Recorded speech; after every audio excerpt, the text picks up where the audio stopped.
Palestinian protests against Israeli settlements in a northern West Bank village. Several Palestinians detained by Israeli forces. Palestinians have long asked the International Criminal Court to examine Israeli settlements in the West Bank and East Jerusalem.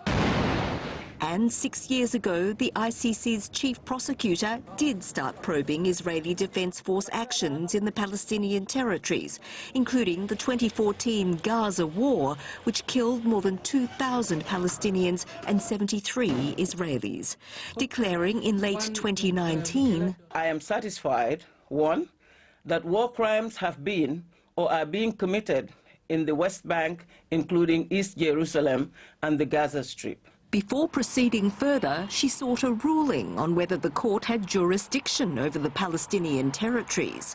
The answer today, yes, given the Palestinians are members of the tribunal's founding treaty and referred the situation to the court, sparking outrage from Israel, which isn't an ICC member and rejects its jurisdiction. When the ICC investigates Israel for fake war crimes, this is pure anti-Semitism.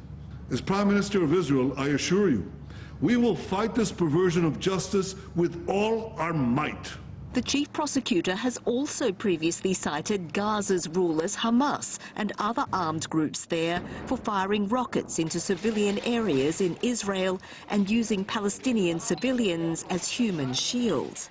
Still, the Palestinian Prime Minister Mohammed Shtayyeh, seen here this week touring a West Bank Bedouin village destroyed by Israeli forces, hailed the court's ruling. This decision is a victory for justice and humanity, for the values of truth, fairness and freedom, and for the blood of the victims and their families. On Thursday, the UN Secretary-General spoke out against ongoing violence in the region. Persistent acts of violence in the occupied West Bank, including East Jerusalem and Gaza, as well as Israeli movements and access restrictions and other violations of international humanitarian and human rights law, exacerbate mistrust between Israelis and Palestinians and drive us further from peace. But tonight, the US, Israel's key ally, has voiced serious concerns about the ICC's efforts to assert jurisdiction over Israeli personnel in the territories.